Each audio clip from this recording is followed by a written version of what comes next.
ये देखिए वित्तीय प्रबंध फाइनेंशियल मैनेजमेंट की ये बुक है। ठीक, मैं इसी से आपको क्वेश्चन सोल्व करा रहा हूँ। तो इसका पहला क्वेश्चन है आपका फर्स्ट क्वेश्चन, जिसमें दे रखा है estimated income 2,40,000, calculate amount of capitalisation in following cases if rate of capitalisation is 15%। तो फर्स्ट कंडीशन में आए हम, इसका फॉर्मूला है amount of capitalisation equal to estimated income upon rate of capitalisation. हमारे पास सी बराबर आई दिया हुआ है 2,40,000, रेट दे रखी है 15%, तो इक्वल टू कितना हो गया 16 लाख।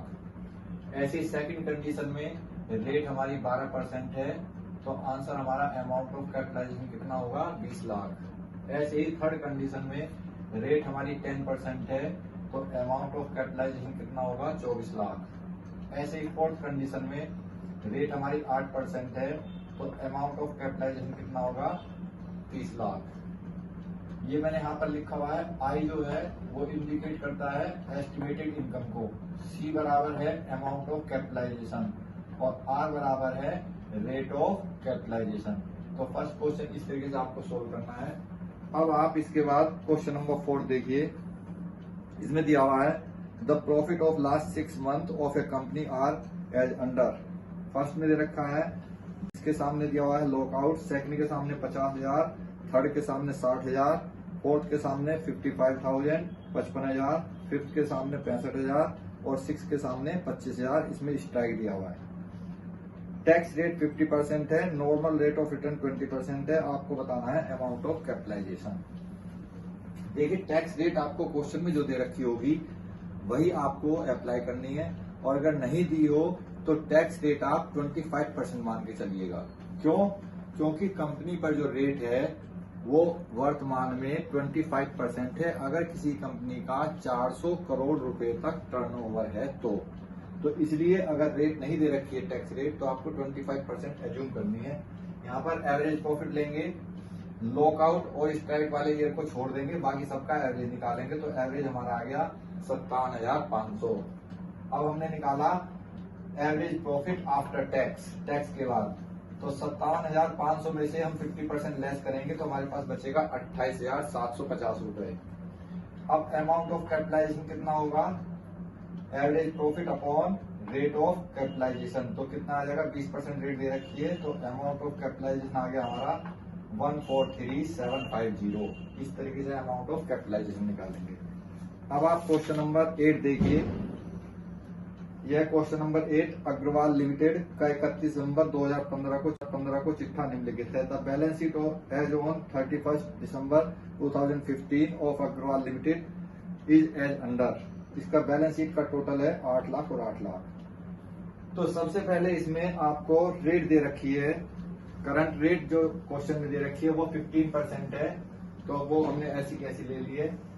एवरेज रेट निकालने के लिए फॉर्मूला होता है actual profit upon capital employed into 100। तो एक्चुअल प्रॉफिट जो है हमारा वो कितना है 75,000 दिया हुआ है 2015 का। इसके बाद कैपिटल एम्प्लॉयड हमने निकाल ली है, तो कैपिटल एम्प्लॉयड हमारी निकली है 6,75,000। अब हमने इसमें डिवाइड लगाया तो हमारी एवरेज रेट जो है वो कितनी आई है, एक्चुअल रेट 11.11%।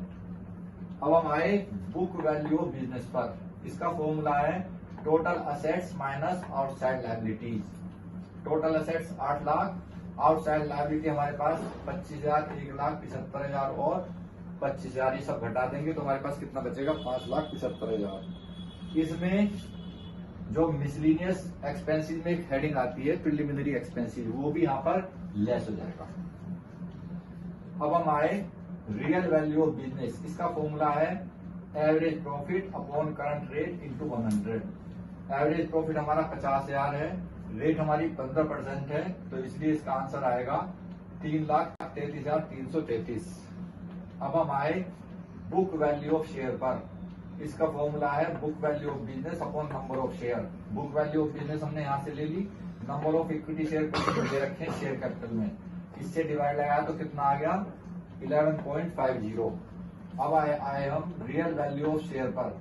इसका फॉर्मूला है real value of business upon number of share. तो रियल वैल्यू हमने यहाँ से ले ली, नंबर ऑफ शेयर क्वेश्चन में दिए हुए हैं, उसमें डिवाइड लगाया तो कितना आ गया 6.67। अब हमें ये देखना है कि क्या ये अंडर कैपिटलाइजेशन है, ओवर कैपिटलाइजेशन है या ऑप्टिमम कैपिटलाइजेशन है। इसके लिए हमने अपना वाला मैंने आपको बताया था पहली वीडियो में, तो उसको आप फॉलो करेंगे। करंट रेट अगर ज्यादा है एक्चुअल रेट से तो ओवर कैपिटलाइजेशन, हाँ यहाँ पर करंट रेट ज्यादा है। ऐसे ही book value of business real value of business से ज्यादा है तो over capitalization, book value of share real value of share से ज्यादा है तो ओवर कैपिटलाइजेशन। आप कंफ्यूज ना हो, ऐसा कभी नहीं होगा कि एक करंट रेट ज्यादा आ जाए और दूसरा रियल वैल्यू ऑफ बिजनेस ज्यादा आ जाए, ऐसा कभी नहीं होगा। अगर एक ज्यादा निकला करंट रेट तो ये भी सब ज्यादा ही निकलेंगे, या तो ये लेस देन निकलेंगे या ये मोर देन निकलेंगे या फिर इक्वल निकलेंगे। तो मोर देन होंगे तो ओवर कैपिटलाइजेशन, लेस देन होंगे तो अंडर कैपिटलाइजेशन और इक्वल होंगे तो ऑप्टिमम कैपिटलाइजेशन। इसके बाद हम नेक्स्ट चैप्टर शुरू करेंगे। अगर आपको ये वीडियो अच्छी लगे तो आप इसे शेयर करें, लाइक करें, सब्सक्राइब करें। Thank you.